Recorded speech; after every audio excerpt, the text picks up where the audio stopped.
ए वो देख भिखारी आया देख। ए चोर है, पैसा देना है भिखारी। ए रुकना है भिखारी, इधर देख। ए देख रहा क्या चोर, मारेगा क्या? आ इधर आ। क्या देख क्या रहा है? पैसा कभी दे रहा है चोर, बताना। ले जाओ इन दोनों को।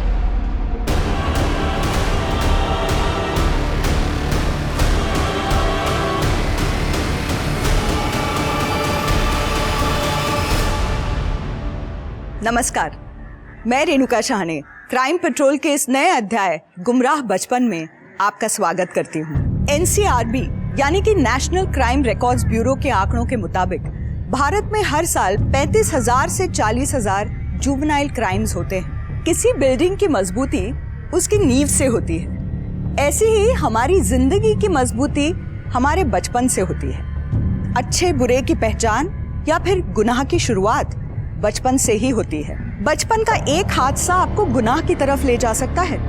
पकड़े जाने पर जुवेनाइल होम यानी कि बाल सुधार गृह भेज दिया जाता है। फिर स्कूली शिक्षा की जगह जेल के जुवेनाइल होम में पढ़ाई होती है और फिर वहां से एक ऐसी जिंदगी का सफर शुरू होता है जो बाकी बच्चों की तुलना में काफी अलग होता है। रिहा होने के बाद जब आप बाहर की दुनिया में आते हैं तो आपके नाम के साथ किए हुए गुनाह का टैग लगभग आपकी पहचान बन जाता है।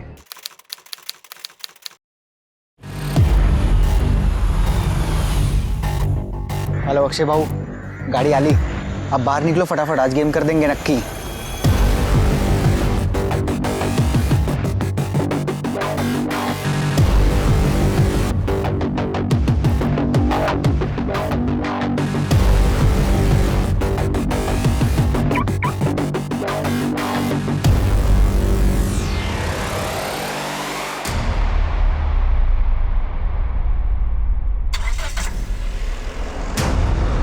अबे चोर चोर, अरे मेरी कार चुरा ली।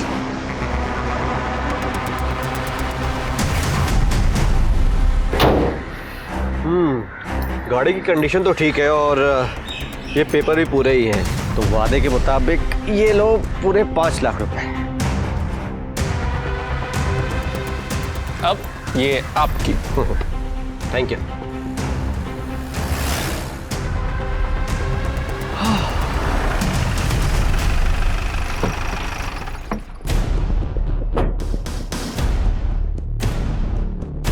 पेपर्स दे गाड़ी से। पेपर्स? क्यों सर? ये चोरी की गाड़ी है, रिपोर्ट आई है पुलिस स्टेशन में। सर लेकिन ये गाड़ी चोरी की कैसे हो सकती है सर? पेपर दे। ये देखिए सर, सब नकली पेपर्स है। आप कुछ भी ले देके। रिश्वत दे रहा है मेरे को? नहीं नहीं सर प्लीज। तुम्हारे साथ गलत हुआ है इसलिए तुम्हारी मदद कर रहा हूँ। जी जी। एक लड़की है, मैं जानता हूँ उसे, ऐसे टेढ़े मामले सॉल्व करती हो। Excuse me, yes. तुम हितेश हो? यस बट तुम ही वो जो पुलिस को हैंडल करोगी। बट तुम तो अभी बच्ची हो। ठीक है, अगर तुम्हें भरोसा नहीं है ना तो मैं चली जाती हूँ। नहीं नहीं रुको रुको, मुझे क्या करना होगा? देखो, ये चोरी की कार के लिए पुलिस तुम्हें नहीं पकड़ेगी, लेकिन उसके लिए तुम्हें 1 लाख रुपए देने पड़ेंगे। 1 लाख रुपए? ठीक है, मैं 1 लाख रुपए दे दूंगा। अब तो दे दोगे, लेकिन फिर जब दोबारा पकड़े जाओगे चोरी के कार के साथ, फिर क्या करोगे? तो तुम ही बताओ मैं क्या करूं? कार बेच दो। चोरी की कार है, इसे खरीदेगा कौन? उसकी टेंशन तुम मत लो, बिहार में ये कार ऐसे गायब करूंगी ना दोबारा तुम्हें दिखेगी भी नहीं। इन सब में कितना खर्चा आएगा? पहले कार तो बिक जाने दो, फिर जो दिल करे दे देना। ठीक है ठीक है। तो फिर लाओ 1 लाख रुपए।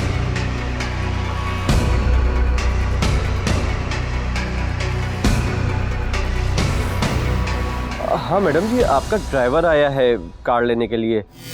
हाँ ठीक है, कार उन्हें दे दो, पैसे तुम्हें हफ्ते 10 दिन में मिल जाएंगे। हाँ भाई ले जाओ। कांग्रेचुलेशंस गाइस, चोरी के कार से हम लोगों ने 6 लाख रुपए भी बनाए और कार भी हमारे ही पास है। Well played guys, well played.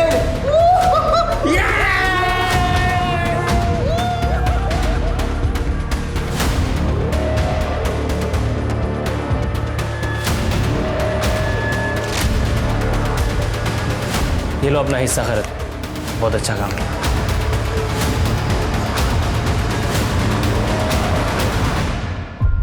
क्या है? कोई लड़की को ऐसे पेपर स्प्रे गिफ्ट देता है क्या? अरे क्यों नहीं, इससे मालूम पड़ता है कि मैं तेरी कितनी परवाह करता हूँ।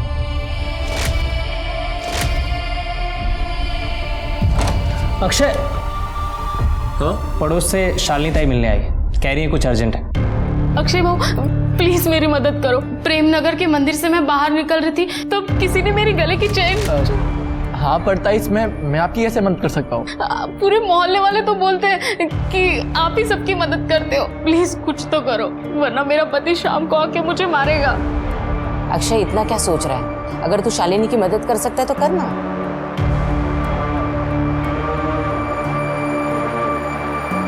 हेलो, ये प्रेमनगर में चेन स्नैचिंग का काम कौन करता है? प्रेमनगर, वहाँ पे मनीष राणे है। क्या रे मनीष राणे? होने रे तू बताओ। शालिनी जाकर चेन वापस कर दे। आज सुबह प्रेमनगर, याद है? अबे क्या बात कर रहे हो तुम लोग, मेरे पास कुछ चेन वेन नहीं है।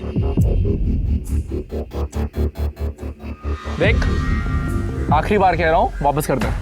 अबे जाओ बाहर में तुम लोग। रवि, रवि, अरे कैसा बात कर रहा भाऊ? देख छोड़। एक पे दो ठीक नहीं रहेगा, रुक। चेन दे। अरे नहीं है मेरे पास कोई चेन। मुझे मारेगा साले। चेन दे। नहीं है मेरे पास कोई चेन। साले चेन नहीं तेरे पास। चेन दे, चेन दे।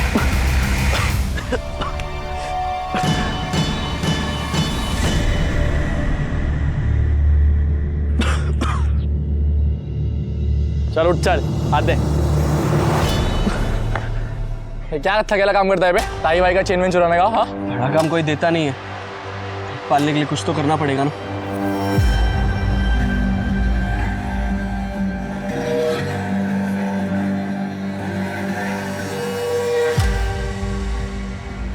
ये रख, हम बाद में बात करते हैं। हाँ चल प्रवीण। नहीं अक्षय भाऊ, इनमें से तो कोई भी मेरी चेन नहीं है। क्या पक्का? हाँ मेरी चेन तो पतली थी और ये तो बहुत ही भारी और महंगी चेन है।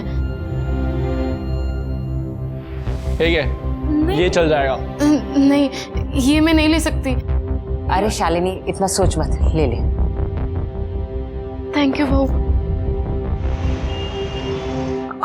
आराम से। दादा बस बस हो गया। हाँ बस।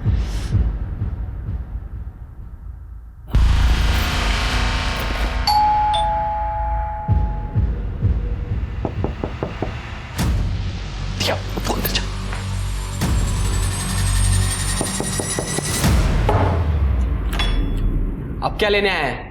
लेने नहीं देने आए हैं एक ऑफर। कैसा ऑफर? हमारे साथ काम करने का, प्रॉमिस बड़ा काम करेंगे, क्या बोलता है?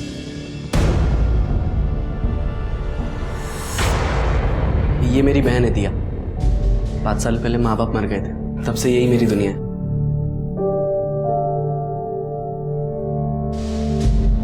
हाय।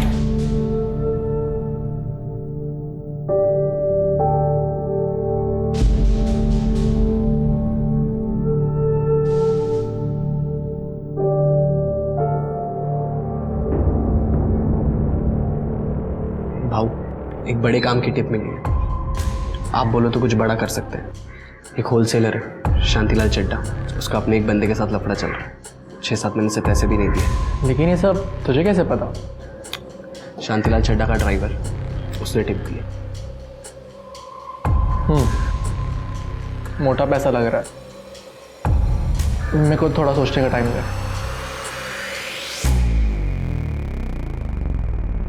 चाय में चीनी थोड़ी और चाहिए मुझे। हाँ नहीं मैं ले लूंगा, नो प्रॉब्लम। एक्सक्यूज मी, आपको कुछ चाहिए? चीनी।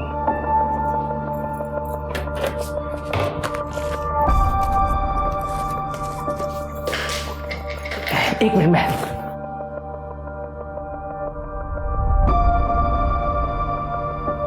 हाय, I am Sandeep. I am Diya. पूरे दिन घर के ही काम करती रहती हो या कहीं बाहर भी निकलती हो? मेरा मतलब कभी बाहर चले कॉफी पर? कि भाई तुम हमेशा बोलते हो मेरे पैसे दे दूंगा, लेकिन कब रमणीक भाई? मुझे पैसा मिल जाएगा तो आपको दे दूंगा, आप ऐसे बार बार फोन मत कीजिए। हेलो केम छो अंकल? अरे तुम लोग दरवाजे से। जिग्नेश, अरे इन लोगों को अंदर कैसे आने दिया? आप काम की बात सुनो, अपन लोग आपका 20 लाख रुपया 48 घंटे में लाके दे सकते हैं। कैसे? वो आप अपन पे छोड़ दो, पर हाँ अपनी सर्विस का थोड़ा पैसा देना पड़ेगा। कितना? 30%। ये नहीं भाई, वो 30% बहुत ज्यादा होता है, मैं 25 से ज्यादा नहीं दूंगा। हाँ बोल देता हूँ। ओ काका, इधर क्या भावतोल करने आए क्या इधर? Done, 25% done. आप जो भी है हमें डिटेल सेंड कर दो रमणीक भाई की, हम आपका काम कर देंगे। पनवेल में उसका बंगला है और एक बेटी है 10-12 साल की।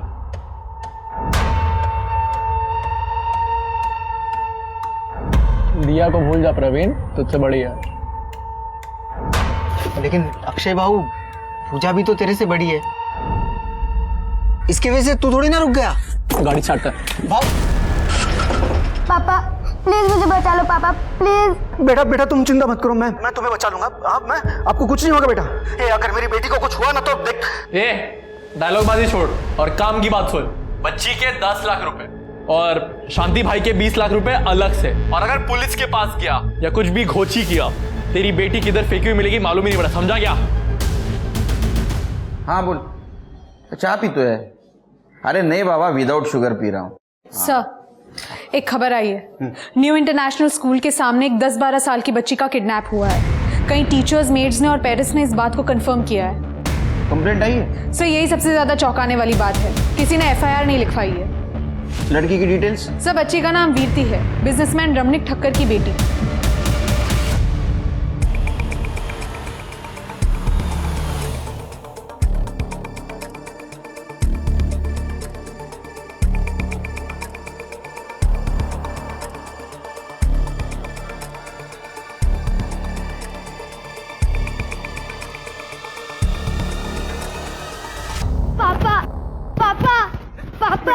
पापा।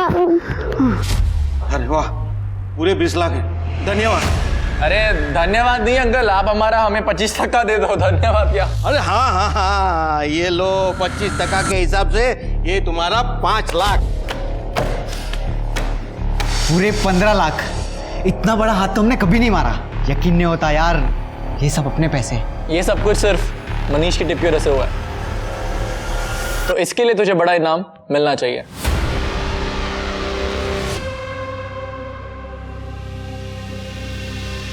ये भी ले, ऐश कर। अब इससे तू अपने लिए गिफ्ट खरीद, अपनी बहन के लिए गिफ्ट खरीद, तेरे को जो करना है कर, ये पैसे तेरे। थैंक यू बाबू। अरे भाऊ ये क्या किया? इतने सारे पैसे क्यों दिए उसे? तो समझता नहीं है प्रवीण, मनीष अभी नया है, आज 15 लाख का टिप दिया है, कल 15 करोड़ का देगा, लेकिन ये 5 लाख उसका कॉन्फिडेंस जीतेंगे, ताकि वो सिर्फ हम लोग से लॉयल रह सके। इसको तू वन टाइम इन्वेस्टमेंट समझ। ये पैसे उठा और तिजोरी में रख दे। हेलो, ठीक। कांस्टेबल घरात का फोन था, कह रहा था इंस्पेक्टर ने वीरती के बाप रमणीक भाई को थाने बुलाया सवाल जवाब करने के लिए। अरे सर, मैंने कहा ना कि मेरी बेटी के साथ कुछ नहीं हुआ है। आपको क्या लगता है अगर मेरी बेटी के साथ कुछ हुआ होता तो क्या मैं चुप बैठता? इतना गुस्सा करते हो रमणीक भाई? गुस्से से थायराइड बढ़ता है। हाँ अच्छा, वो जिन लोगों ने देखा कि आपके बेटी को 2 आदमी ऑटो में ले जा रहे हैं और वो चिल्ला रही है, तो क्या झूठ बोल रहे हैं? और वो अक्षय के आदमी थे? हाँ नहीं सर, वो 2 जन तो मेरी ऑफिस के लोग थे, मैंने उन्हें भेजा था मेरी बेटी वीरती को स्कूल से वापस लाने के लिए। अच्छा, अच्छी बात है। तो आपको कंप्लेंट नहीं करनी? सर मेरी बेटी को कुछ हुआ ही नहीं है तो कंप्लेंट क्यों करूं? हाँ करेक्ट, आप जाइए। ये जो CDR कार्ड है, पिछले 48 आवर्स में इसने किससे बात की है सब डिटेल्स चाहिए। बहुत ओवर एक्टिंग कर रहा है। और वो अक्षय, उसके गैंग की डिटेल्स चाहिए मुझे। ठीक है सर। मोंटी और भाई काफ़ी टाइम से अच्छे दोस्त हैं, और उसने भाई से कहा कि वो मुझसे शादी करना चाहता है, और भाई मान गया। तुमसे पूछा भी नहीं? उसे ज़रूरी नहीं लगा। तो तुम बोल दो कि तुम मोंटी से शादी नहीं करना चाहती। नहीं, मुझे डर लगता है, भाई पता नहीं क्या करेगा। और अभी अभी तो उसने अक्षय के साथ काम शुरू किया है। कहीं तुम्हारे और मेरे बारे में पता चल गया और तो वो गैंग से अलग हो जाएगा। ठीक है, तो मैं आ जाऊंगा तुम्हारे भाई से तुम्हारा हाथ मांगने। ओके? पर तुम जो काम करते हो वो वही काम तुम्हारा भाई भी करता है, वो कोई महात्मा नहीं है। अच्छा ठीक है, अगर तुम चाहती हो कि उसके सामने बात ना हो तो हम भाग सकते हैं। नहीं, उससे और मुसीबत बढ़ जाएगी। तुम कुछ दिन रुको, मैं ये शादी टालने की कोशिश करती हूँ और निकालती हूँ कोई रास्ता। ये रहा पिछले 3 कामों का हिस्सा, सबने बहुत बेहतर किया। एक मिनट, मेरा हिस्सा कहाँ है? हिस्सा? कैसा हिस्सा? तूने क्या किया है? क्या बोला? अरे मजाक कर रहा हूँ, देता हूँ। ये लो मैडम। तुम दोनों ने शादी के बारे में कुछ सोचा है कि नहीं? अरे किधर आई, इससे कौन शादी करे यार, मैं खुद अभी बच्चा हूँ और मारती रहती 24 घंटा मेरे को। शादी के बाद मारा ली मेरे को पूरा, मैं नहीं रह सकता इसके साथ। आई, ये तेरे लिए।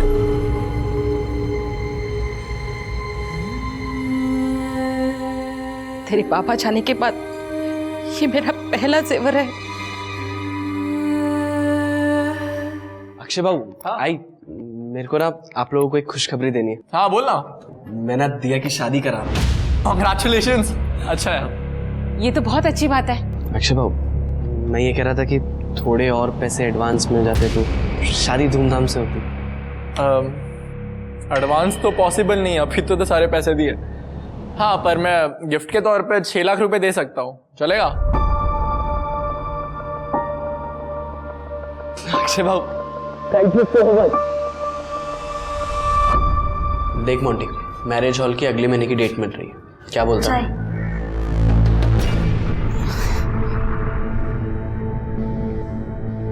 दिया, वो ये मैंने तुम्हारे लिए कुछ गिफ्ट्स लाए हैं। इसमें परफ्यूम है, हाँ, और ये कपड़े हैं और इसमें मेकअप का सामान, सब मॉल से लाया हूँ, ब्रांडेड है, हाँ? लो ना। मुझे नहीं चाहिए।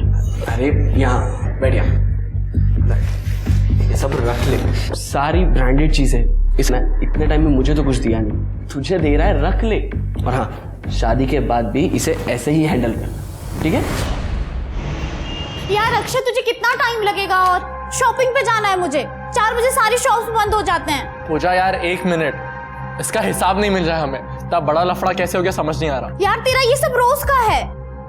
अरे भाऊ, मी घेऊन जाऊ का वहिनीला? मुझे दिया के लिए भी शॉपिंग करनी है तो साथ में हो जाएगा। भाई प्लीज ले जा। पूजा तू मनीष के साथ चली जाना, हम अगली बार चलेंगे पक्का। तुझे चलेगा ना? हाँ ठीक है, जा रही हूँ मैं। तुझसे कहीं ज्यादा समझदार है वो। या वही।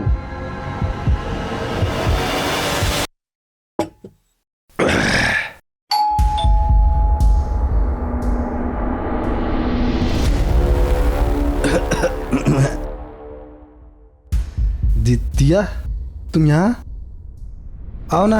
मैं ठीक हूँ, ज़्यादा टाइम नहीं लगेगा। क्या हुआ? मोंटी, मैं तुमसे शादी नहीं कर सकती। क्यों?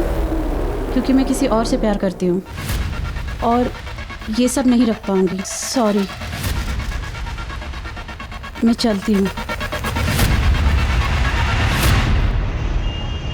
वहिनी, अरे अरे अरे वहिनी रुक जाओ, मैं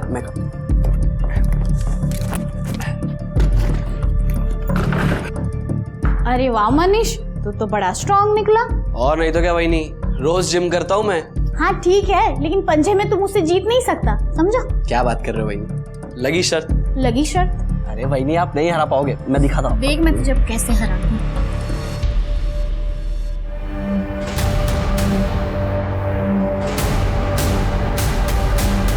एक तरफ जहां मोंटी अपने आप को ठगा हुआ महसूस कर रहा था क्योंकि दिया के साथ उसकी शादी का सपना टूटने वाला था, वो बदले की आग में जल रहा था। वहीं दूसरी तरफ प्रवीण ने अक्षय को पूजा और मनीष के एक मासूमियत भरे पल का फोटो दिखाया और उसे कुछ इस तरह से दर्शाया कि अक्षय के मन में शक पैदा हो गया। उसने ये भी कहा कि मनीष जिन लोगों से प्रोटेक्शन मनी कलेक्ट करता है उसमें से वो अपने लिए पैसे रख लेता है। धीरे धीरे प्रवीण की इन जहरीली बातों का असर होने लगा था, जिसका परिणाम बेहद ही डरावना होने वाला था। मनीष, अरे भाऊ, ना सिर्फ तू हमें पैसों की छेंडी लगा रहा है पर तू पूजा के फंसा रहा है। नहीं भाऊ, ऐसी कोई बात नहीं है, आपको गलतफहमी हुई है। मैंने आपका 1 रुपया नहीं चुराया है, और पूजा तो मेरी भाभी है। साले मेरे को ना तेरे पे कभी भरोसा ही नहीं करना चाहिए था, गद्दार है तू। सर पर्स और मोबाइल फोन से तो लग रहा है कि मनीष राणा नहीं है। छोटा मोटा चोर है सर, बहुत बार चैन वैन चोरी करने के जुर्म में पकड़ा भी गया है। पता चला है कि रिसेंटली अक्षय की गैंग को ज्वाइन किया था। अक्षय की गैंग मतलब वो लड़की की किडनैपिंग? हाँ सर, उस समय उसके खिलाफ कोई सबूत नहीं था इसलिए उसे छोड़ दिया गया। लेकिन सर इस बार बहुत सारे आई विटनेस हैं, इन सभी लोगों ने देखा है सर। बॉडी को पोस्टमार्टम के लिए भेज दो। सर अक्षय को लेके आओ। ठीक है सर। आपने मुझे मनीष राणे केस में बुलाया ना? ये रही मेरी, चेक कर लीजिए। मैं उसे मारने के इरादे से गया जरूर था क्योंकि वो मुझसे धोखाधड़ी कर रहा था, पर ये गोली मैंने नहीं चलाई है। ये स्टोरी मत सुना, समझा ना? ये सब फिल्म में होता है, वहां के लोगों ने देखा है तेरे को गोली चलाते हुए। सर मैं आपको फिल्म की कहानी नहीं सुना रहा हूँ, ये मेरी गन है, आप चेक कर लीजिए। तो सब प्रोसीजर पता है रे? हाँ, क्योंकि आपको सिर्फ गन से ही मतलब है ना। चिरके बैलिस्टिक के लिए भेज दो और इसको अरेस्ट करो मनीष राणे के मर्डर केस में। चल। 1 सेकेंड, किस लिए? अरे पर मैं तो आपके पास सामने से आया ना। मैंने कहा था ना, ये अक्षय ने ही मनीष का खून किया है, और तुम अब भी उसी के भाई के साथ शादी करना चाहती हो। तुमने अपना भाई खोया है और मैंने मेरा दोस्त। अब मैं ही तुम्हारा रखवाला हूँ, इसलिए मुझसे शादी कर लो। हाँ, हाथ मत लगाओ मुझे तुम। मेरे भाई की मौत हो गई है और तुम्हें मुझसे शादी करनी है, और जो तुम ये सब बोल रहे हो ये सब झूठ है। नहीं मानती मैं ये। मैं चाहती हूँ अक्षय को, वो मेरे भाई को कभी मार ही नहीं सकता, क्योंकि उसके लिए तो मेरा भाई संदीप के जैसा है ना। और मैं शादी करूँगी सिर्फ संदीप से करूँगी, नहीं तो हमेशा कुंवारी रहूंगी। अगर तुम मेरी नहीं हुई ना तो मैं किसी और की होने भी नहीं दूंगा, याद रखना। सर मनीष की पीएम रिपोर्ट आ गई है। सर रिपोर्ट के हिसाब से उसकी मौत पेट और गले पर गोली लगने की वजह से हुई है, और सर बैलिस्टिक रिपोर्ट के हिसाब से वो दोनों ही गोलियां अक्षय की गन से फायर नहीं की गई थी। इसका मतलब अक्षय सच बोल रहा था? अक्षय कभी झूठ नहीं बोलता है, और यही वजह है कि सब लोग उसे पसंद करते हैं। आप? मैं मरकन सावंत, अक्षय का वकील, और ये रहे उसके रिहाई के पेपर। कितना टाइम लगेगा सर उसमें?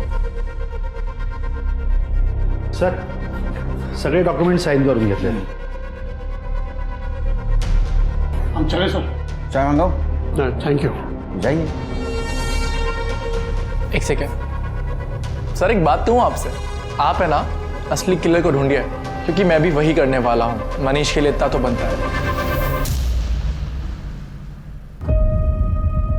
शिरके, मनीष राणे की फाइल फिर से चेक करो, देखो इस अक्षय के खिलाफ कुछ सबूत मिलता है। सर मैं 2 बार ऑलरेडी चेक कर चुका हूँ, मुझे नहीं लगता कि कुछ मिलेगा। ये अक्षय के साथ उसका एक दोस्त रहता है ना, प्रवीण, हो सकता है उसके पास गन हो और ये फायर उसके गन से हुआ हो, या तो फिर अक्षय की गर्लफ्रेंड पूजा, उसके पास भी गन हो सकती है और ये फायर उसके गन से हुआ होगा। अब किस बात का इल्जाम लगाना है आप मुझ पर? तुम्हारे घर का सर्च वारंट है हमारे पास, तुम्हारे भी। चिरके इसके साथ जाओ। चल चल। तृप्ति पूरा घर छान मारो। सर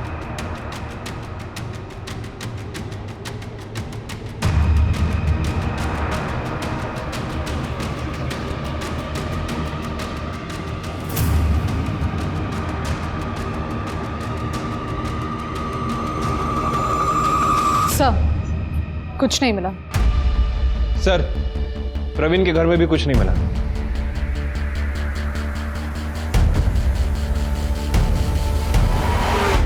यहाँ क्यों बुलाया मुझे, वो भी अकेले? अब क्या मुझे प्रेम करना चाहते हो? पूजा, आपके लिए एक ऑफर है मेरे पास। एक काम करो, तुम पुलिस विटनेस बन जाओ। सब कुछ सच सच बता दो, ये अक्षय के कौन से लीगल इलीगल धंधे सब कुछ बता दो। मैं तुम्हें प्रॉमिस देता हूँ, प्रोटेक्शन दे दूंगा मैं तुमको। दिमाग तो ठीक है ना आप लोगों का? पता भी है क्या बोल रहे हो? ओ हेलो, माइंड योर लैंग्वेज। एक तो अक्षय ने कुछ किया नहीं है, और अगर किया भी होता तो मैं तुम लोगों को क्यों बोलूंगी? ठीक है, मत बताओ, पकड़ा जाएगा, उसके साथ साथ तुम भी पकड़ी जाओगे। तो मुझे ऐसा लगता है कि अभी सही वक्त है कौन से साइड जाना है ये सोचने का। अपना फ्यूचर क्यों खराब कर रही हो? आपने कभी किसी से प्यार किया है? क्रिमिनल्स प्यार करने का टाइम ही नहीं देते। अगर प्यार किया होता ना तो ज़रूर समझती कि मैं अक्षय को कभी धोखा नहीं दूंगी। और रही बात मेरे फ्यूचर की, तो मेरा फ्यूचर तो मेरे अक्षय के साथ ही है। अब आपकी ये पूछताछ खत्म हुई तो मैं घर जाऊं, मुझे और भी बहुत काम है। हाँ जाइए, ऑल द बेस्ट। फ्यूचर बनाइए अपना अक्षय के साथ।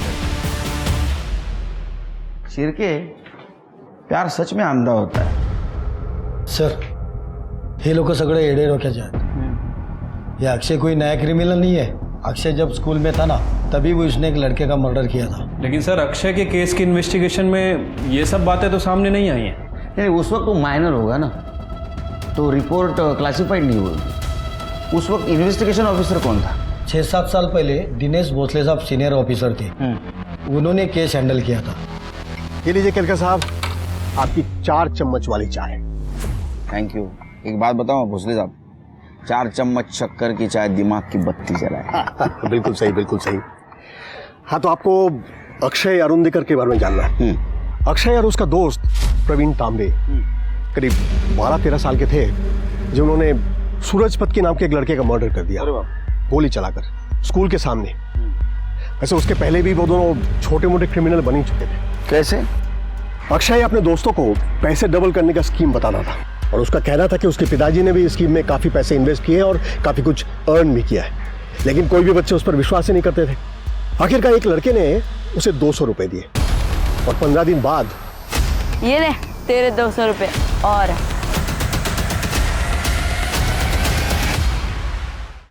ये 200 रुपए जो तूने कमाए हैं। 2 हफ्ते में पैसा डबल। जा ऐश कर, चल पिज्जा खाते। अक्षय ने 200 रुपए अपनी जेब से दिए थे, लेकिन उसकी ये ट्रिक काम आ गई और बहुत जल्द उन दोनों के सामने लड़कों की लाइन लग गई पैसे इन्वेस्ट करने के लिए। उन्होंने कुछ लड़कों को डबल पैसे भी दिए, लेकिन फिर दूसरों को बताया कि अगर ज्यादा पैसा चाहिए तो 1 महीना वेट करना पड़ेगा। अच्छा। और 1 महीने के बाद अक्षय भाऊ, और मेरे 1000 रुपए कब दिए तूने मुझे? 1 महीने पहले तो इन्वेस्ट करने दिए थे। नहीं, तूने मुझे कब दिए? ए प्रवीण, तेरे को याद है कि इसने पैसे दिए? नहीं रे। ए, तेरे पास कोई प्रूफ है क्या? अक्षय भाऊ, ये आप ठीक नहीं कर रहे हो। ए चल बे, निकल सूरज, चल। अक्षय सीनियर क्लास की एक लड़की पूजा को चाहता था और उस पर खुलकर पैसे भी खर्च करता था।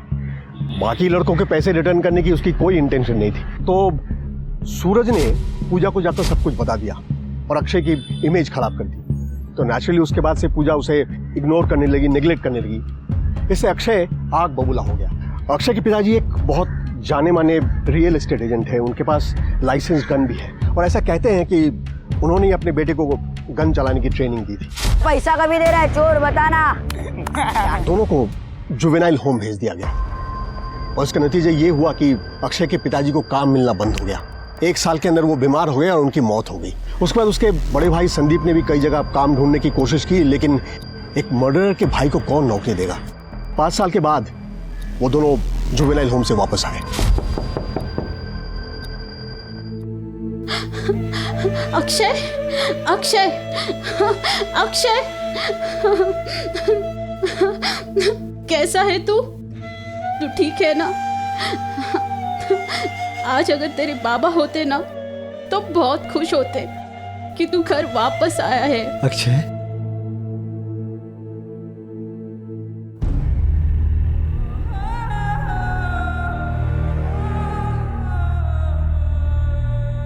आई जेवलो, नरक से भी बदतर है। वहाँ मेरी हालत काफ़ी ख़राब हो गई थी। इन 5 सालों का दर्द तेरे खाने ने मिटा दिया।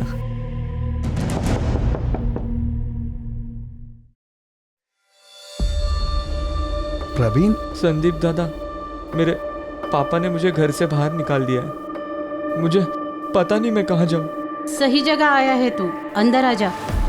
खा बेटा, आज से तू मेरा तीसरा बेटा है। दोनों बच्चों ने फिर से नए से शुरुआत करना चाहा।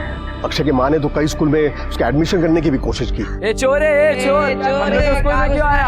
अरे चोर, सुनना, ए चोर, रिटर्न जा इधर से। लड़कों ने जो कुछ भी किया था, दुनिया उसे भूलने नहीं दे रही थी। कई गैंगस्टर से तो उन्हें अपने ग्रुप में ज्वाइन करने का ऑफर भी दिया, लेकिन दोनों बच्चों ने ऑफर रिजेक्ट कर दिया। आखिरकार खार घर के एक स्कूल ने उन्हें एडमिशन दिया, लेकिन ये वो जगह थी जहां इनकी तकलीफें और ज्यादा बढ़ गई। कैसा लगा तुझे नया स्कूल? अब तक तो अच्छा है। मैंने बोला था ना तुझे एक नई शुरुआत मिल जाएगी यहाँ से। कुछ आप पानी पूरी खाएंगी? अच्छा भैया दो फोन करना। अरे अमर मेरा फोन नहीं है, किसी ने चोरी कर लिया। ये इसने चुराया होगा। निशा 5 साल पहले जो स्कूल में मर्डर हुआ था याद है? वो इसी ने तो किया था। हाँ इसी ने किया था, हाँ इसी ने किया था। फोन दे चल। छोड़ो अरे उसको, मेरे पास उसके फोन नहीं है। इसी ने किया। छोड़ो उसको, उसके पास नहीं है फोन। अरे अमर मिल गया मेरा फोन। इस चोर ने चुराया होगा, इसके ऊपर ब्लेम आया होगा तो फेंक दिया होगा। तो अक्षय ने क्राइम का रास्ता चुना। वैसे भी लोग उसे क्रिमिनल मानते थे। हमें कभी भी उनके खिलाफ कोई प्रूफ नहीं मिला, इसलिए हम कभी उन्हें पकड़ नहीं पाए। और बहुत जल्द मेरा ट्रांसफर वाशी हो गया। सर एक मिनट। हेलो सर, एक बॉडी मिली है। क्या? तू हंस रहा है? वो पुलिस वाला मुझे तेरे खिलाफ गवाही देने के लिए बोल रहा था और तू यहाँ बैठ के मेरे ऊपर हंसे जा रहा है। मैं हंस रहा हूँ क्योंकि तू एक नंबर की झल्ली है। लेकिन अगर मैं तेरी जगह होता ना तो मैं वो ऑफर ले लेता। अरे मुझसे अगर का तेरा गोल्डन टिकट था वो। मैं मर जाऊंगी लेकिन ये सब कभी नहीं करूंगी। एक सेकेंड, तू क्यों मरेगी मेरे लिए? हमारा रिश्ता ही क्या है? बस करो तुम लोग। क्यों मियाँ बीवी की तरह लड़ते रहते हो तुम लोग जब शादी नहीं करनी तुम दोनों को? आई मुझे शादी करनी है इससे। किसने बोला आपको कि मुझे नहीं करनी इससे शादी? अब मैं बचपन से तो इसी के साथ ही हूँ ना, मुझे इसी से ही शादी करनी है। तू मुझसे शादी करेगी? आई तू घर में जो भी सिंदूर मंगल से जो भी तू लेके आ, इन लोगों का भरोसा नहीं, पलट जाती कभी भी। चाचा जल्दी जा। अब तू फंस गई। अब अभी भी कोई लड़का है तो बता दे। ये ले।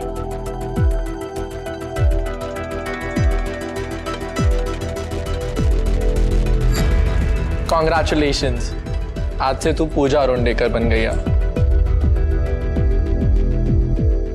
खुश रहा।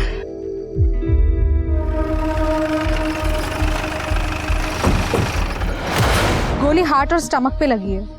सर आई थिंक ये दिया राणे है, मनीष राणे की बहन। सर दिया राणे ही है। लेकिन ये इतनी सुनसान जगह क्या करने आई थी? तुर्की बॉडी को पोस्टमार्टम के लिए भेज दो और मुझे बैलिस्टिक रिपोर्ट चाहिए। सर शेर के इसके डिटेल्स निकालो। ठीक है सर।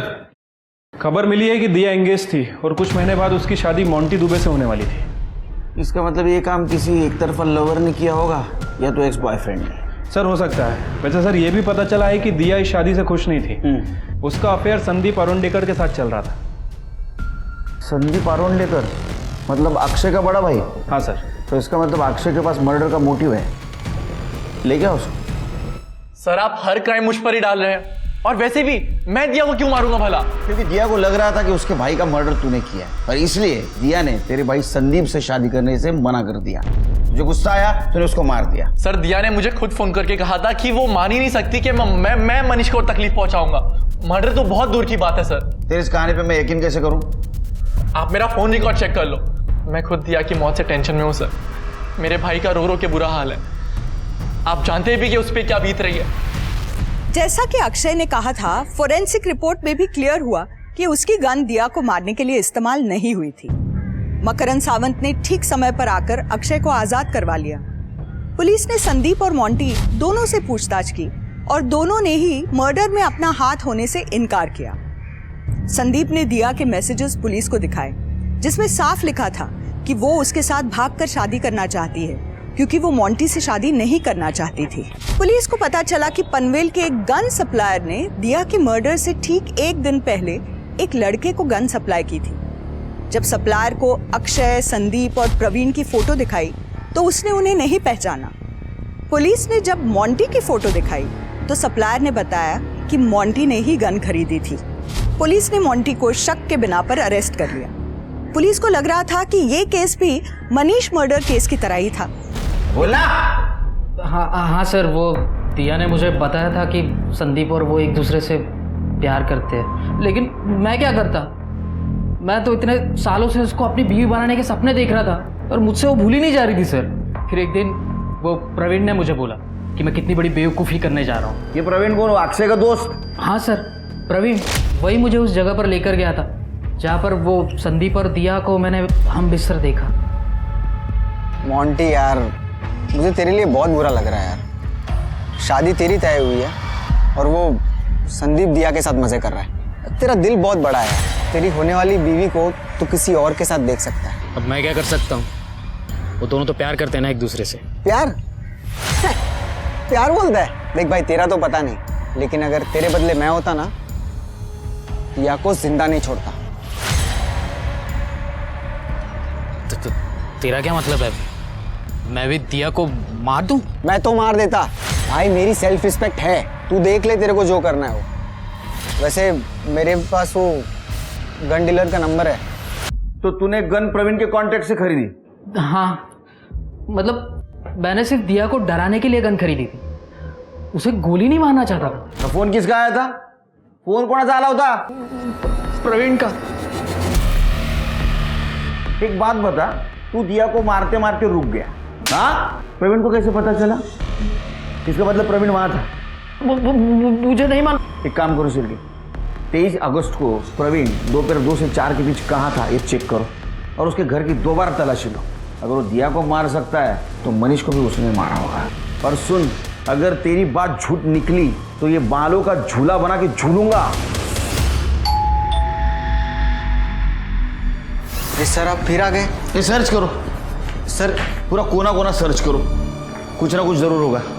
सर आपको गलतफहमी हुई है, आपको मेरे घर में कुछ नहीं मिलने वाला। चुपचाप खड़ा रहे।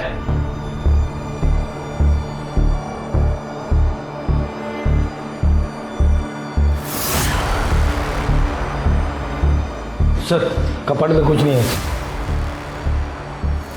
सर टेरेस पे कुछ नहीं मिला। सर अंदर के दोनों कमरे खाली हैं।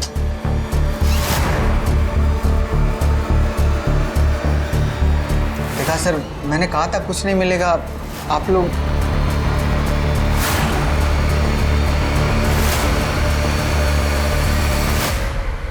तेरे पास पैसा नहीं है क्या रे? हाँ, उसका कैब अलग है, इसका कैब अलग है। कर ले, पकड़ा दे।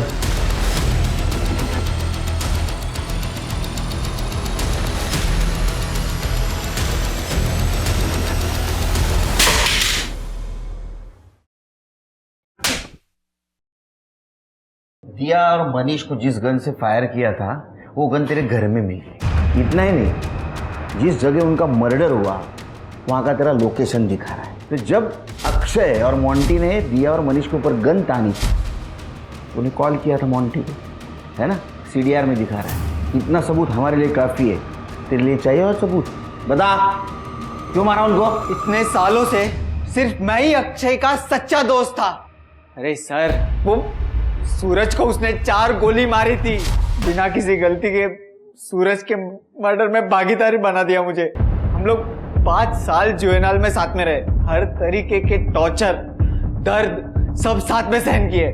मेरे तो माँ बाप भी छोड़ के चले गए थे, लेकिन मैंने अक्षय को नहीं छोड़ा था। बिना कोई सवाल किए मैंने अक्षय की गैंग ज्वाइन कर ली। मुझे लगा वो बराबरी का हिस्सा देगा, लेकिन जब मनीष ने गैंग ज्वाइन किया उसको भाई की तरह रखने लगा। सर मैं मानता हूं मुझे दिया पसंद थी, लेकिन संदीप ने मुझसे दिया को भी छीन लिया। अगर संदीप और दिया की शादी हो जाती, मनीष और अक्षय और करीब आ जाते। बस सर इसी बात के लिए मैंने मनीष के खिलाफ अक्षय के कान भरना शुरू कर दिए। उसके बाद तूने मोंटी के दिमाग में दिया के खिलाफ जहर भर दिया ताकि शक संदीप पे जाए। हाँ सर। सर दिया तो मुझे वैसे भी नहीं मिलने वाली थी, इससे अच्छा होता वो मर जाती। अक्षय ने कभी भी मेरे कामों की कदर नहीं की, इसलिए मुझे अपना क्रेडिट खुद छीनना पड़ा। और सर वैसे भी ये गैंग मुझे चलाना चाहिए था, सबका बाहू मुझे बनना चाहिए था। क्या सोच है तेरी? हाँ, तुझी उंची किती, विचार केवढे? अरे भाऊ बनना था तो अच्छे लोगों का भाऊ बनना है ना। ये क्या है? अब ट्राई कर जेल में बैठ के भाऊ बनने का। हाँ,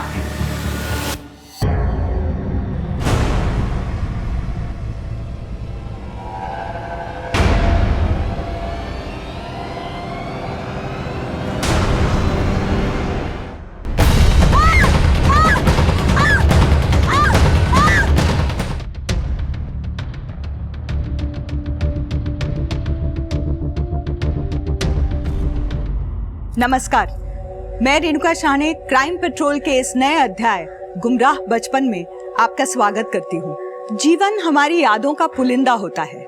इनमें से कुछ यादें अच्छी होती हैं तो कुछ बुरी भी, जिन्हें हम भूल जाना चाहते हैं। लेकिन कुछ यादों को हम भूलने के बजाय एक सबक की तरह जीवन भर अपने जहन में रखते हैं। ऐसे सबक हमें जिंदगी के किसी भी मोड़ पर मिल सकते हैं, लेकिन बचपन में मिले कुछ सबक हमारे जीवन की दिशा तय करते हैं। चीजों के प्रति हमारे नजरिए हमारी प्रतिक्रियाओं को तय करते हैं। ये सच है कि अपनी जिंदगी पर हम सभी पूरा नियंत्रण चाहते हैं, लेकिन जिंदगी तो अप्रत्याशित है और अप्रत्याशित चीजें कभी अच्छी होती हैं तो कभी बुरी।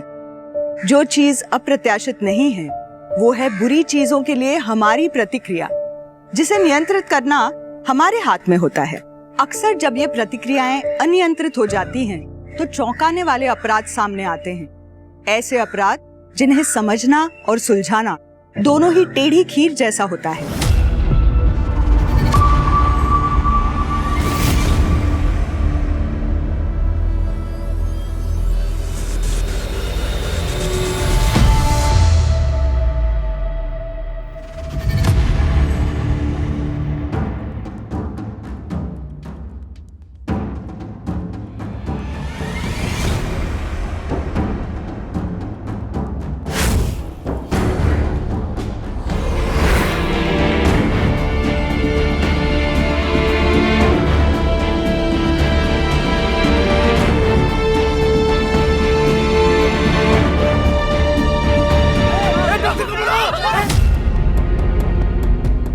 रघु, पहले इसकी बटन्स लगाओ, आज शाम को जाना है।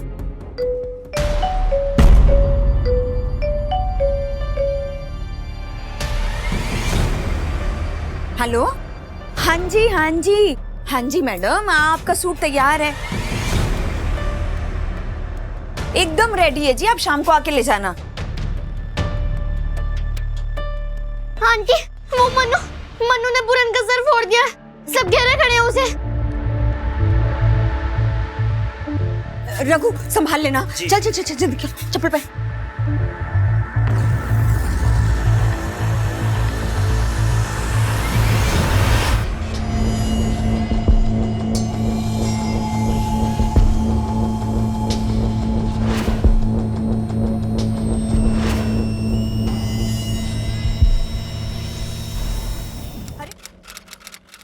कल टाइम से आ जाना, ठीक है?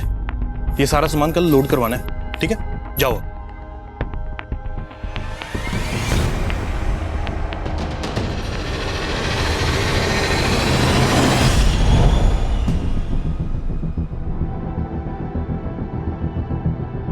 ओ वीरे, लगता है लॉटरी वॉटरी लग गई है तेरी। ओ पार्टी शार्टी का कर दे।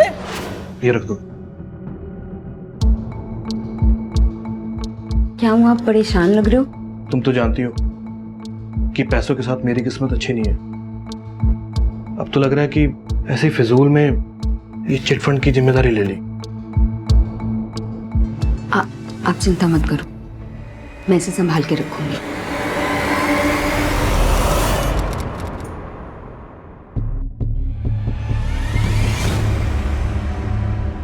तो गलतियां करते रहेगा तू? हाँ, मोहल्ले के और किसी बच्चे से क्यों नहीं होती? कब तक लोगों को मैं तेरे लिए सॉरी बोलती रहूंगी? सॉरी।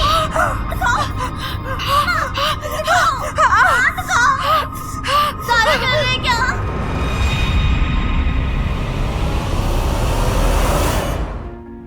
अगर मन्नू के पापा यहाँ होते ना, तो मन्नू कभी इतना नहीं बिगड़ता। अब मैं काम संभालूं, बच्चों को देखूं, या फिर मन्नू पे नजर रखूं? अरुणा, अगर विमल यहाँ पे नहीं है तो क्या हुआ? मैं हूं ना, तुम्हें कोई भी प्रॉब्लम आती है ना, मुझे बताओ, मैं सब संभाल लूंगा। और रही बात मनु की, मैं करता हूं कुछ।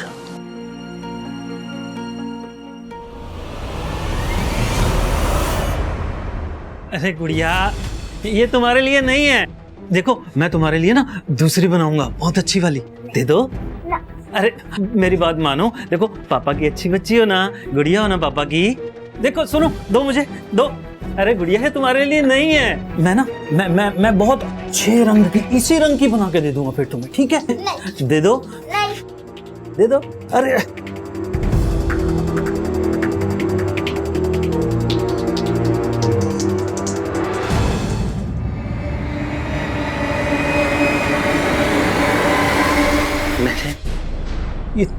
तुम्हारे लिए बनाया है मैंने मीतू। तुम पे बहुत सुंदर लगेगा, है ना? पहनोगी ना? ये पहन के ना बहुत बहुत सुंदर लगोगी तुम।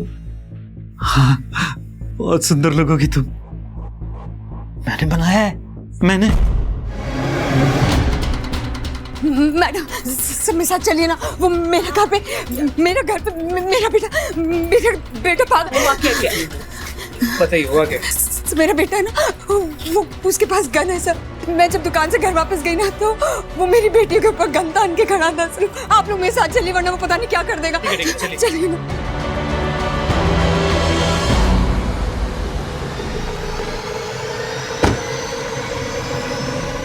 सर जल्दी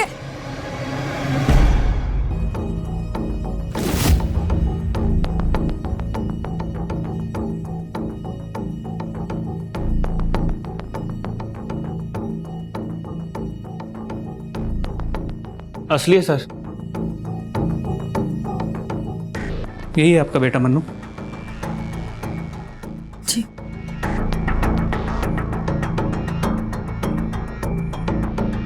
बैठो बेटा। बेटा ये बंदूक तुम्हें कहाँ से मिली? किसने दी? किसी ने नहीं दी। ये गन तो मुझे ड्रॉअर में रखी मिली। मुझे लगा खिलौना है इसीलिए मैंने ले ली। ये झूठ बोल रहा है, सही झूठ बोल रहा है। अभी इसी गन से ये मुझे और अपनी बहनों को मारने वाला था और अब कह रहे कि खिलौना थी। माँ सच में मुझे यही लगा कि वो बस एक खिलौना है। मैंने तो रिंकी और मीतू के साथ खेलने के लिए लिया उसे। आई एम सॉरी माँ। शांत हो जाओ। बेटा ऐसी चीजें है ना खेलने के लिए नहीं होती। अगली बार अगर ऐसी कोई चीज मिले तो उससे दूर रहना। पक्का? प्रॉमिस? प्रॉमिस।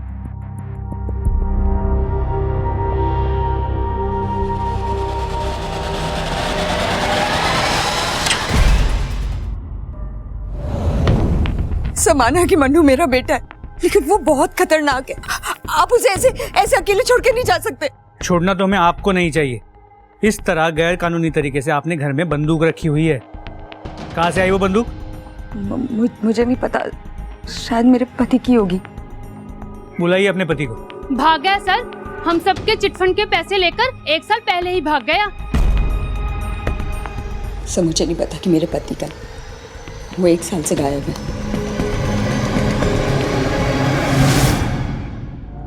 कमाल है, पति 1 साल से गायब है। पत्नी ने उसे गायब होने की मिसिंग कंप्लेंट तक दर्ज नहीं कराई। बेटा गन से खेल रहा है। सर इतना ही नहीं, पड़ोसियों का कहना है कि उसका पति विमल उनके चिटफंड के पैसे लेके भाग गया है।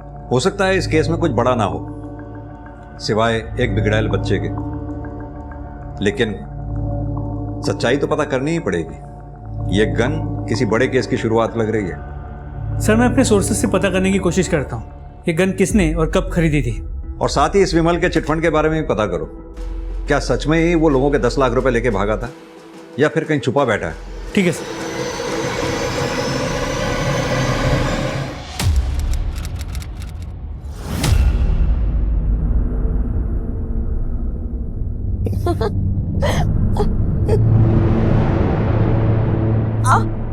क्या हुआ? नहीं वो कुछ नहीं।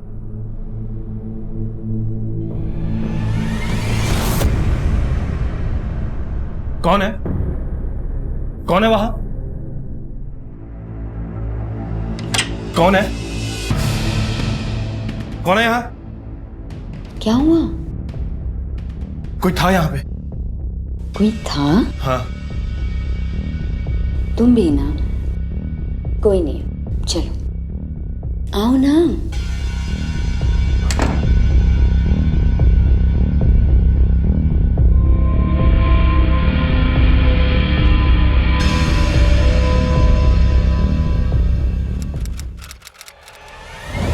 सर अरुणा के घर से जो गन मिली है वो नई तो नहीं है। अगर नई होती तो ये जो अवैध रूप से गोली बंदूक का बिजनेस करते इन्हें पता होता कहाँ से खरीदी, कब खरीदी, लेकिन उन्हें इस बंदूक के बारे में कुछ भी नहीं पता। तो फिर क्या वो गन विमल ने खरीदी थी? विमल ने खरीदी थी या नहीं ये कहना मुश्किल है, लेकिन जब विमल का बैकग्राउंड चेक किया तो सस्पिशियस बात सामने आई। 1 साल पहले जब विमल गायब हुआ था मोहल्ले के चिटफंड के 10 लाख रुपए उसके पास थे और उसके बाद विमल को किसी ने नहीं देखा। उसकी बीवी अरुणा जैसे तैसे अपने तीनों बच्चों को पाल रही है। और अरुणा का बेटा वो मन्नू, उसके बारे में कुछ पता चला? सर मन्नू ने तो पूरे मोहल्ले के नाक में दम कर रखा है, किसी से नहीं डरता। पर जब से बाप गायब हुआ है तब से हाथ से छूट गया। मैंने उसे समझाया तो है, तो देखते हैं क्या असर होता है।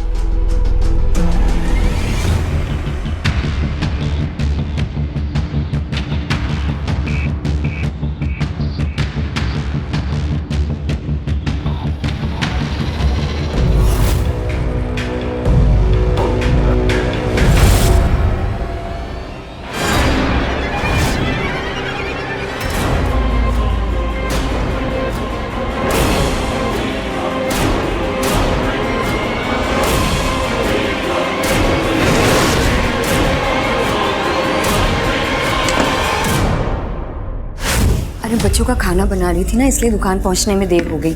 लेकिन बस अब अरे तब तक एक मीतू को कुछ हो गया है, वो उठ ही नहीं रही है। मैंने कई बार उठाया। माँ चलो चलो। अच्छा तब तक एक काम करो, मैं ड्रॉर में ना नाप रखा है, तो वहां पे उसको हाँ उसी नाप से बना लो।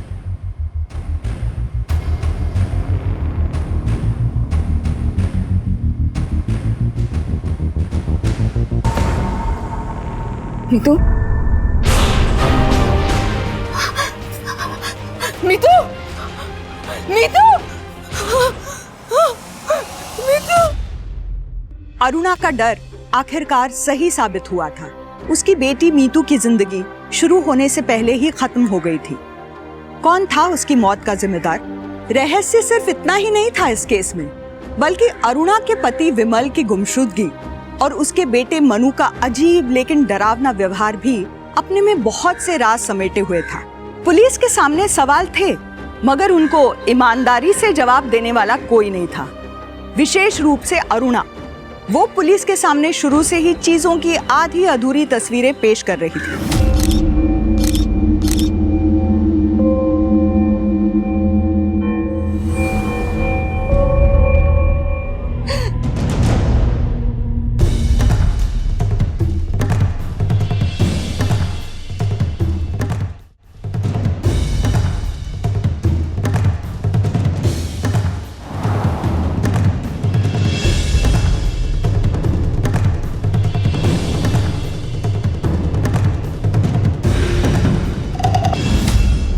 मेरी बेटी मर गई और आप मेरे पति के लिए पूछ रहे कि मैंने उनकी मिसिंग कंप्लेंट क्यों नहीं करवाई?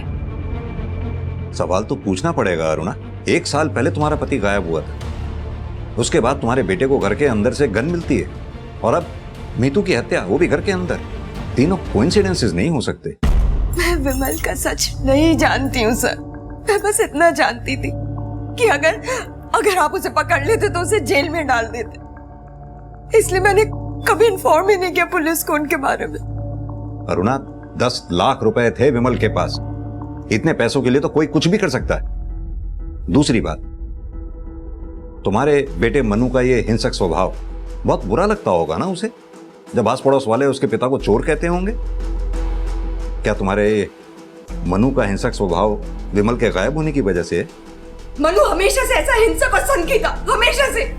उसे मजा आता है लोगों को परेशान करने में, और उसी मजे के चक्कर में उसने मेरी बेटी मीतू की भी जान ले ली। लेकिन 10 लाख रुपए के लिए तो कोई भी दुश्मन हो सकता है तुम्हारा। उन लोगों में से भी तो कोई हत्यारा हो सकता है मीतू का। तो फिर मनु क्यों, मनु को ही क्यों दोषी ठहरा रही हो तुम? क्या मनु को कुछ करते हुए देखा है क्या तुमने?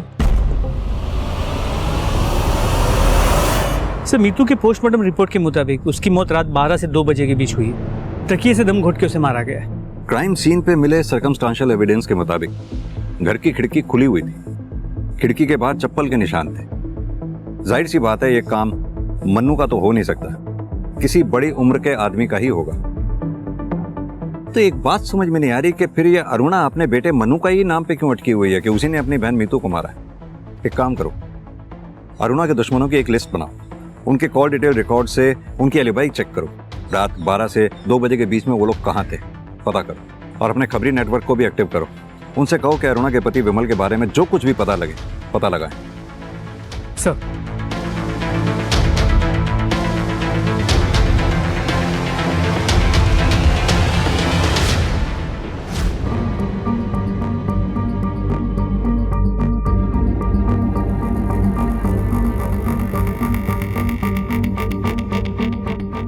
सर ये जूते का प्रिंट 7 या 8 नंबर का लगता है।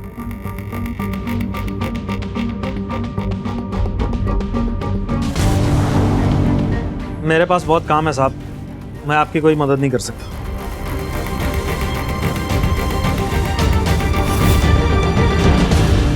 तुम्हारे यहाँ तो सब बड़ों के कपड़े हैं, ये बच्चे के कपड़े यहाँ कैसे हैं? ये मेरा पर्सनल है साहब, मैंने अपनी बेटी के लिए बनाई है। और ये चप्पल नहीं खरीदी है? चप्पल नहीं खरीदना जुर्म है क्या? साइज क्या? पता नहीं, दुकान में पहन कर देखी, फिट आ गई तो मैंने खरीदी। करण, ये रघु और अरुणा, इन दोनों की इक्वेशन के बारे में एक एक चीज पता करो। पहले हमें लगता था कि अरुणा ही हमसे कुछ छुपा रही, अब तो ये रघु, ये भी डाउटफुल है। नई चप्पलें खरीदी हैं, खुल के बात करने को तैयार नहीं। जल्द से जल्द केस सॉल्व करो भाई। पहले ही हमारे ज्यूरिसडिक्शन में 2 केसेस अनसॉल्व्ड हैं। एक में किलर फरार है, दूसरे में यही क्लियर नहीं है कि सुसाइड है या मर्डर, और अब ये तीसरा मीतू का केस है। जल्दी अगर सॉल्व नहीं किया ना तो मीडिया आसमान सिर पे उठा देगा। सर मैं जल्द से जल्द पता करने की कोशिश करता हूँ। देवेद, तुम्हें यहाँ नहीं आना चाहिए था। तुम जानते नहीं हो मनु स्कूल से आने वाला है, अगर उसने तुम्हें यहाँ देख लिया तो मनु से इतना डरती क्यों तुम? बच्चा है वो। बच्चा नहीं है, राक्षस है, राक्षस जिसे मैंने ही जन्म दिया है। पुलिस उसे लेके नहीं गई ना, तुम देखना एक दिन वो मुझे और इनकी, हम दोनों को मार डालेगा। वो मार देगा, हम दोनों को भी मार देगा। अरुणा, परेशान मत हुआ, सब ठीक हो जाएगा। एक रास्ता है अभी भी।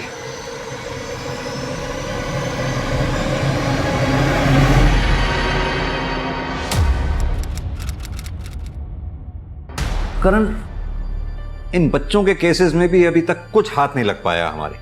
और ये मीतू का मर्डर केस, ये तो जैसे वहीं आकर रुक गया। कुछ तो है जो हम मिस कर रहे हैं। सर, मैम रुकिए, आप कहाँ जा रहे हैं? सर, मेरे को सच पूजा आने दो।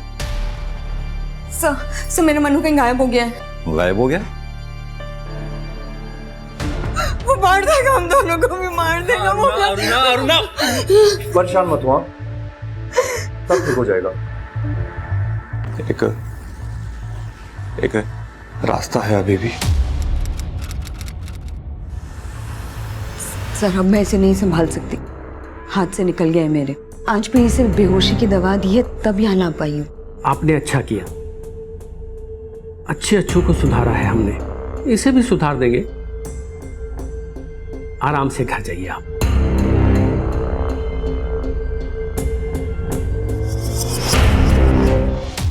आज 2 हफ्ते बाद सर जब मैं मनु से मिलने रिमांड होम गई तो वो लोग बोले कि मनु वहां है ही नहीं। सर वो लोग झूठ बोल रहे हैं। मतलब?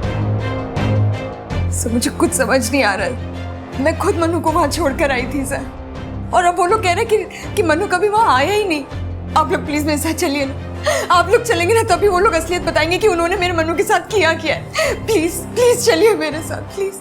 हम तो खुद आपको नहीं समझ पा रहे हैं। कभी आप अपने बेटे मनु को मीतू का कातिल बताती हैं और कभी इतना कंसर्न शो करती हैं कि जैसे उसके बगैर आप रह नहीं सकती हैं। चल क्या रहा है ये? सर जैसा भी है, पर है तो मेरा बेटा ही ना। ठीक है पूजा, इनके बच्चे की मिसिंग कंप्लेंट लिख लो, उसके बाद हम रिमांड होम चलते हैं आपके साथ। चलिए। करण, 1 महीने में हमारे थाने के अंदर 7 बच्चों के मर्डर केस और अब ये missing case. This is really sad. Sir अगर बच्चा यहाँ होता तो मैं क्यों झूठ बोलता कि वो यहाँ नहीं है? इससे तो मैं 2 घंटे पहले ही मिला हूँ, और वो भी पहली बार। सर ये झूठ बोल रहा है, जरूर इसने मन्नू को कुछ किया है। आप लोग मेरा विश्वास कीजिए सर, मैं झूठ क्यों बोलूंगी? मैं और देवेंद्र 3 हफ्ते पहले मन्नू को खुद यहाँ छोड़ने आए थे। अगर आपको यकीन नहीं होता तो आप देवेंद्र से पूछ लीजिए ना। सर मैं आपसे कह रही हूँ, ना तो आप मेरे पति की बातों का भरोसा कीजिए और ना ही उस चुड़ैल अरुणा की बातों का। कहना क्या चाहती हैं आप? देवेन को पूरी तरह अपने जाल में फंसा कर रखा हुआ है उस औरत ने। वो उसके कहने पर कुछ भी कर सकता है। मनु से तो वो छुटकारा चाहती ही थी, और देवेन से अच्छा इंसान कौन मिलता उसे इस काम के लिए। आखिर जिस इंसान ने अपने बच्चे को मारने से पहले नहीं सोचा, वो अरुणा के बच्चे को मारने से पहले क्या सोचेगा? अपने बच्चे को मारने से पहले नहीं सोचा मतलब?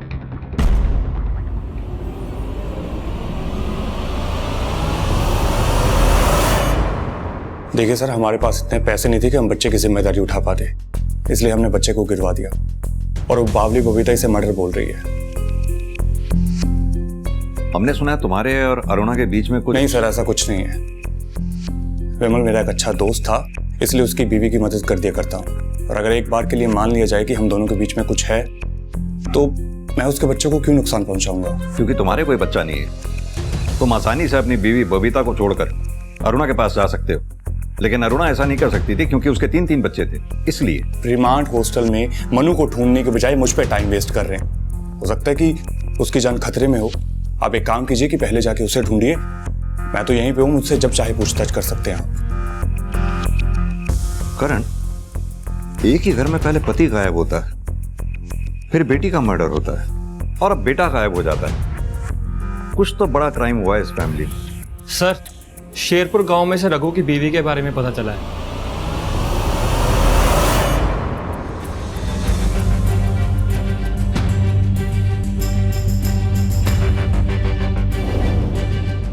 तीन साल पहले हमारी बेटी लाडो की मौत हो गई थी सर। उसके बाद से रघु जैसे बदहवास सा रहने लगा था, इसीलिए उसने 2 साल पहले मुझे और इस घर को छोड़ दिया। तो आपने कभी उसे ढूंढने की कोशिश नहीं की? ढूंढ कर क्या करती सर? मरने के बाद भी लाडो उसे दिखाई पड़ती थी। वो अक्सर उसके साथ बातें करता था, और जब मैंने उसको समझाने की कोशिश की तो उसने मेरे साथ भी मार पिटाई शुरू कर दी थी। मैं क्या करती सर? रघु बहुत ही खतरनाक आदमी है, वो कुछ भी कर सकता है। इसलिए ना तो मैंने तब उसको ढूंढने की कोशिश की, और ना मैं अब उसके बारे में कुछ जानना चाहती हूँ। मेरा अब उससे कोई लेना देना नहीं है सर।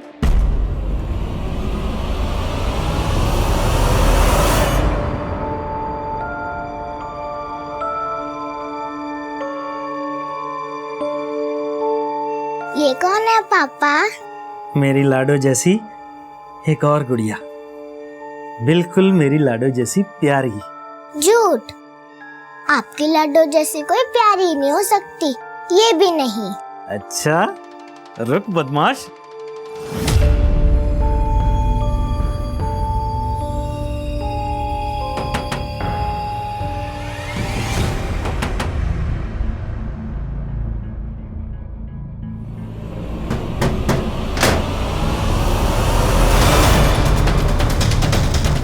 पूरा घर चेक करो।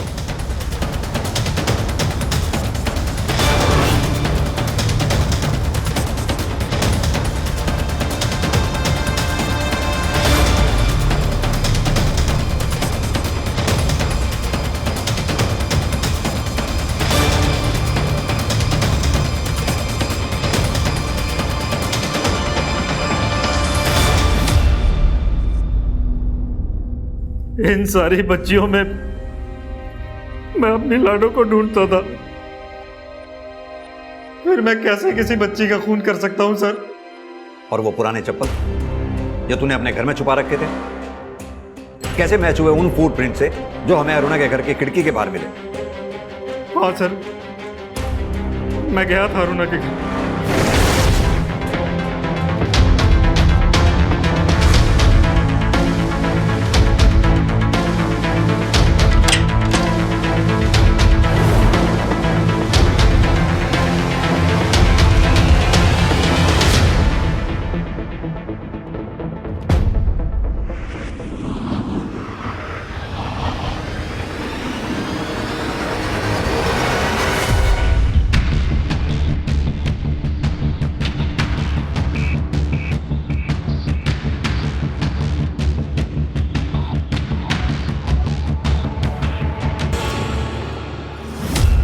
उस रात मैंने वो ड्रेस रखी और मैं बाहर निकल गया। मुझे तो सर ये भी नहीं पता कि मीतू उस समय तक जिंदा भी थी या नहीं।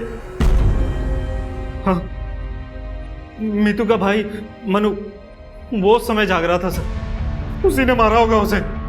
उसकी माँ भी यही कह रही थी। कौन क्या कह रहा है क्या नहीं वो हम पता लगा लेंगे, लेकिन तू जो कह रहा है एक पैसे का भरोसा नहीं है हमें तेरी बात पे। सर मैं सच कह रहा हूं, मेरा यकीन कीजिए, मैंने मीतू को नहीं मारा सर। मैं तो उसे अपनी बच्ची की तरह प्यार करता था सर। मैंने उसे नहीं मारा सर, मैंने नहीं मारा। करण, ये पोस्टमार्टम करने वाले डॉक्टर से एक बार दोबारा मिलो, पता करो मीतू के मर्डर से पहले क्या उसके साथ कोई फिजिकल असॉल्ट हुआ था। सर हमारे पास मीतू और मनु के केस में सस्पेक्ट्स के तौर पर रघु, देवेन की वाइफ बबीता, पड़ोसन जीतो और अरुणा भी सस्पेक्ट है। सर अगर हम ये मान भी ले कि इनमें से ही किसी ने मीतू का मर्डर किया है और मन्नू को गायब किया है, फिर भी विमल का क्या? वो कोई बच्चा तो था नहीं कि हवा में गायब हो जाए। सर क्या ये हो सकता है कि हम विमल को गायब मान रहे हैं, लेकिन वही इस पूरा क्रियाकलाप के पीछे? एक पॉसिबिलिटी हो सकती है ये भी, लेकिन क्या ये विमल इतना शातिर होगा? मुझे डाउट। लेकिन हां, एक बात तो कंफर्म है, इन सब क्रियाकलापों से इस विमल का कोई ना कोई कनेक्शन तो जरूर है। अब पता ये लगाना है इस विमल के साथ साल भर पहले हुआ क्या था। ये केस मनु के अजीब व्यवहार की वजह से शुरू हुआ था, मगर पुलिस के लिए टिप ऑफ द आइसबर्ग की तरह साबित हुआ, जो सतह पर कुछ और था और गहराई में कुछ और। इस केस में इतने ट्विस्ट और टर्न सामने आए थे कि ये केस किसी काल्पनिक कहानी की तरह हो गया था। और अब तो मनु भी गायब था, जिसकी वजह से इस केस का पिटारा खुला था। पुलिस के सामने सच तक पहुंचने के रास्ते बहुत कम थे, और जो रास्ते थे भी उन पर केस से जुड़े लोगों ने अपने झूठ के स्पीड ब्रेकर बना रखे थे, जो पुलिस को मनु तक पहुंचने से भी रोक रहे थे। कहीं ऐसा तो नहीं था कि पुलिस ने देर कर दी थी? कोई तो अंदाजा होगा तुम्हें अरुणा, तुम्हारा पति विमल अगर सच में गायब है तो कहां होगा, किसके साथ हो सकता है? देखो हमें डाउट है इस सब के पीछे तुम्हारे पति विमल का ही हाथ है। मैं विमल के बारे में सचमुच कुछ नहीं जानती हूँ सर। मैं सिर्फ इतना जानती हूँ कि मेरी बेटी रिंकी और मेरी जान खतरे में। आप उसे ढूंढिए सर, आप उसे ढूंढिए। लेकिन तुम्हें मनु पे ही डाउट क्यों है? क्या छुपा रही हो तुम? मैं कुछ नहीं छुपा रही हूँ सर, कुछ नहीं छुपा रही। मीतू के जाने के बाद मुझे यकीन हो गया है कि मन्नू कितना खतरनाक है, इसीलिए मैंने उसे रिमांड होम भेजा था, लेकिन वो वहां से भी भाग निकला है। सिर्फ मेरे पास ना अब सिर्फ रिंकी बची है। प्लीज मन्नू को ढूंढिए सब, प्लीज ढूंढिए, उससे ढूंढिए ना उसे। बेटा रिंकी, क्या कभी तुम्हें तुम्हारे भाई मनु ने नुकसान पहुंचाने की कोशिश की है? कभी मारा या पीटा हो? बोलो बेटा। आप इससे क्या पूछ रहे हैं? ये तो बच्ची है ना, लेकिन मैं आपको बता रही हूँ, आप प्लीज मेरा विश्वास कीजिए, प्लीज।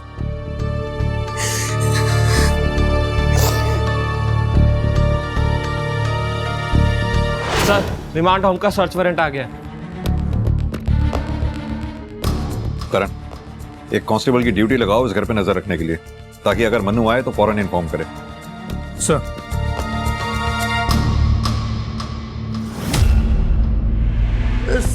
सर अब उस औरत के कहने पे सर क्या कर रहे हैं ये सब आप? सर पुलिस रेड का पता चलते ही मेरे हॉस्टल की इमेज तो मिट्टी में मिल जाएगी सर।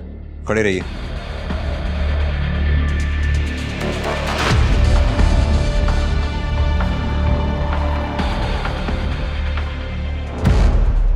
सर ये देखिए,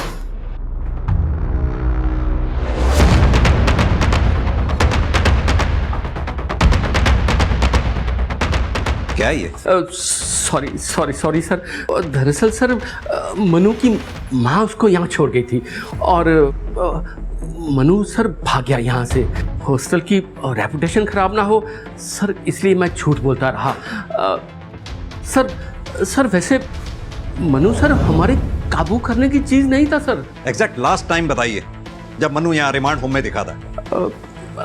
सर कोई 8 दिन पहले।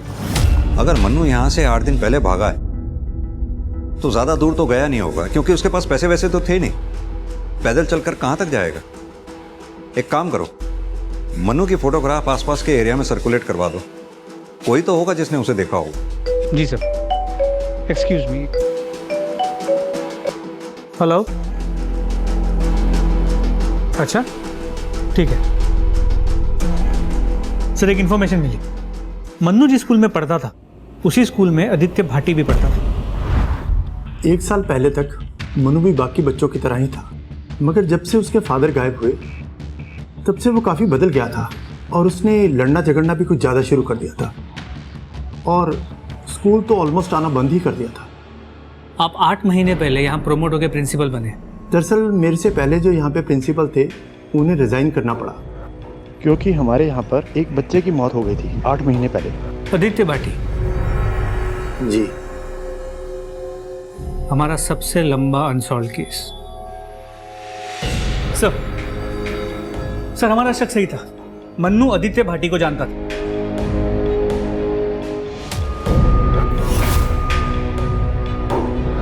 और सर सिर्फ आदित्य भाटी नहीं, 6 महीने पहले एक लड़की गायब हुई थी, प्रिया शर्मा, बाद में जिसकी हमें बॉडी मिली थी। सर मन्नू प्रिया शर्मा के मर्डर स्पॉट पे मौजूद था। आदित्य भाटी मन्नू के साथ स्कूल में पढ़ता था और प्रिया की डेड बॉडी भी हमें जहां से मिली वो क्राइम स्पॉट मन्नू के घर के पास था। तो क्या ये दोनों मर्डर मन्नू ने किए होंगे? सर सिर्फ ये 2 केसेस नहीं, मैंने आसपास के पुलिस स्टेशन से जो सिमिलर बच्चों के मर्डर केसेस हैं उनकी फाइल्स मंगाई थी। सर और 2 केसेस में मन्नू मर्डर स्पॉट पे मौजूद था। सर ये देखिए।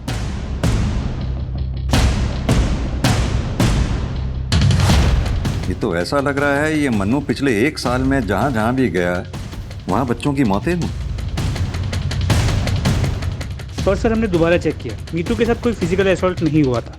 तुम पहले से जानती थी इस बारे में कि मन्नू ने ही मीतू को मारा है? सर मैं तो आज भी यही कह रही हूँ कि मनु ने ही मीतू को मारा है, लेकिन आप जिन बच्चों की बात कर रहे हैं उनके बारे में मुझे कुछ नहीं पता। तुम्हें समझ नहीं आ रहा है क्या? न जाने कितने मासूम बच्चों की जान जा चुकी है, अब तुम ये चाहती हो किसी और के बच्चे को तुम्हारा बेटा मन्नू मीतू की तरह मार डाले? सर मैं सच में बच्चों के बारे में कुछ नहीं जानती, लेकिन हाँ ये जरूर है कि मन्नू ने ही मेरे पति के साथ कुछ किया है। उसने खुद मुझसे कहा था जब पापा वापस ही नहीं आएंगे तो सिंदूर क्यों लगा रही हो?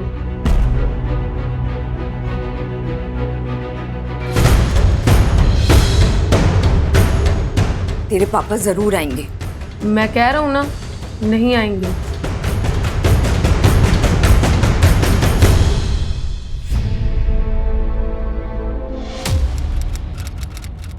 तुमने हमें पहले क्यों नहीं बताया? सर मुझे लगा कि बच्चा है, अपने बाप से नाराज है इसलिए ये कह रहा है, लेकिन जब उसने मीतू को। क्या अब भी कुछ ऐसा है जो तुम छुपा रही हो? करण, मन्नू ये रिमांड होम से निकलने के बाद सबसे पहले यहाँ ये ज्ञान ज्योति के बड़े नाले पर देखा गया, उसके बाद वो यहाँ शिवगंज में देखा गया, उसके बाद यहाँ ब्रिज पे। सर लास्ट में उसे देखा गया था जेके स्कूल के पास पुलिया पे। ये जेके स्कूल तो मन्नू के घर से कोई 100-200 मीटर की दूरी पे है ना? जी सर। इसका मतलब मन्नू स्कूल से घर जा रहा था। करण, स्निफर डॉग बुलवाओ, we need to be sure कि मन्नू स्कूल से सीधा घर गया था।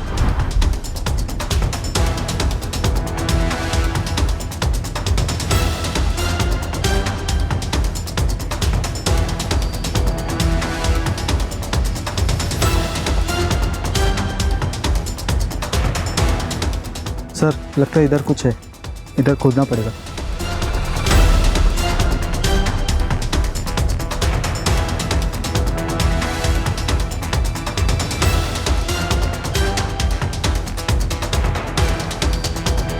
हाथ से सर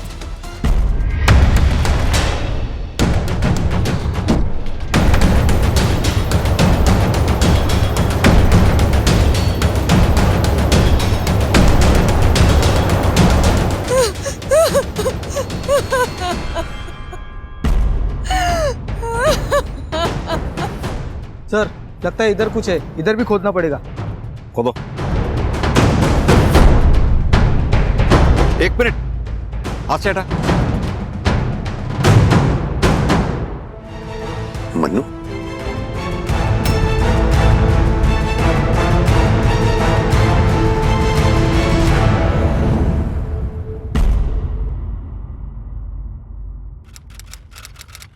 नहीं, छोड़ो मुझे। पापा गेट खोलो, मत मारो मम्मी को। पापा गेट खोलो, पापा गेट खोलो। हाँ क्या है, क्यों चिल्ला रहे हो? हाँ मनु मुझे बचाना चाहता था, उसे ये नहीं पता कि विमल मुझे मार के अपना गुस्सा निकाल रहा है। अगर वो मुझे नहीं मारता तो वो खुद और उसकी बहनें उसके गुस्से का शिकार बन अपने बच्चों को बचाने के लिए। मैं विमल की मार सहती रही कि जैसे जैसे मनु बड़ा होता गया उसे बर्दाश्त नहीं होता था कि विमल दिन में मुझे पीटता है और रात को मेरे साथ।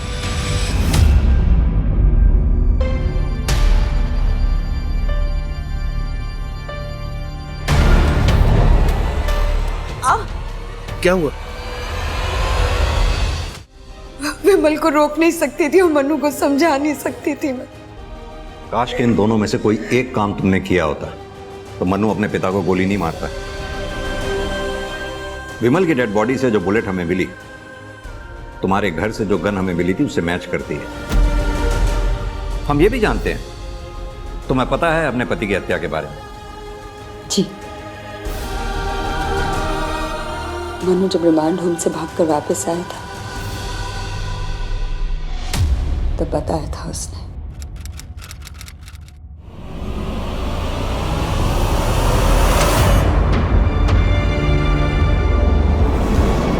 मनु, तू ये क्या कर रहा है? तुम्हें क्या लगा रिमांड हॉस्टल भेजकर तुम मुझे सजा दोगी? मैं वहां से भाग नहीं पाऊंगा।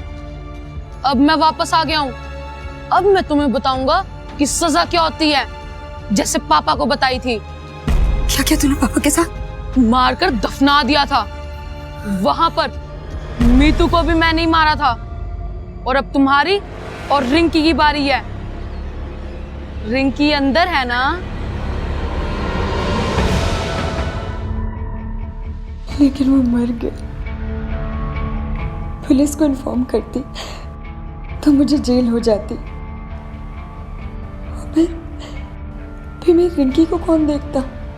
इसीलिए मैंने देवेन को बुलाया। लेकिन सर, देवेन की इसमें कोई गलती नहीं है। अरुणा, तुम्हें ध्यान है तुमने एक बार कहा था कि मन्नू ने तुमसे कहा था कि विमल लौटकर नहीं आने वाला है।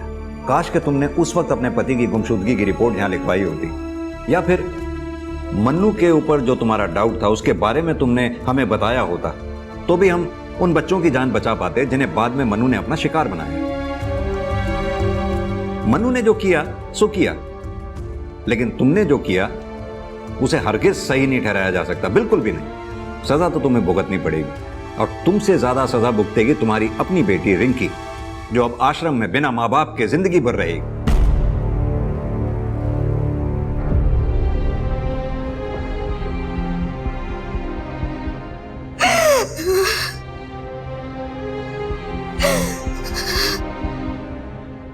मनु ने बुराई को शायद इसलिए चुना था क्योंकि उसने बचपन से ही अपने पिता को अपनी माँ के ऊपर जुल्म करके भी बचकर निकलते हुए देखा था।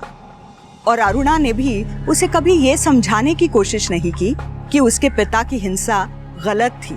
पिता की हिंसा और माँ का उस हिंसा को बर्दाश्त करना मनु के लिए हिंसा को एकदम नॉर्मलाइज कर रहा था, और अंत में उसने हिंसा को ही अपने जीवन का उद्देश्य बना लिया था। जब हम किसी की गलती को छुपाने की कोशिश करते हैं, मुद्दों के बारे में खुलकर बात नहीं करते हैं, तो हम खुद या तो अपराध की तरफ बढ़ रहे होते हैं या किसी और को अपराध की तरफ धकेल रहे होते हैं। तो अब मैं रेणुका शाहने आपसे विदा लेती हूँ। कल फिर मिलेंगे एक ऐसी ही कहानी के साथ जो आपको रखेगी सतर्क और जिंदगी को सुरक्षित। तब तक अपना और अपने परिवार का ख्याल रखिए और देखते रहिए क्राइम पेट्रोल सतर्क। जय हिंद। क्राइम पेट्रोल्स के और भी दिलचस्प कहानी देखने के लिए हमारे चैनल को सब्सक्राइब करें और बेल आइकॉन दबाना न भूलें।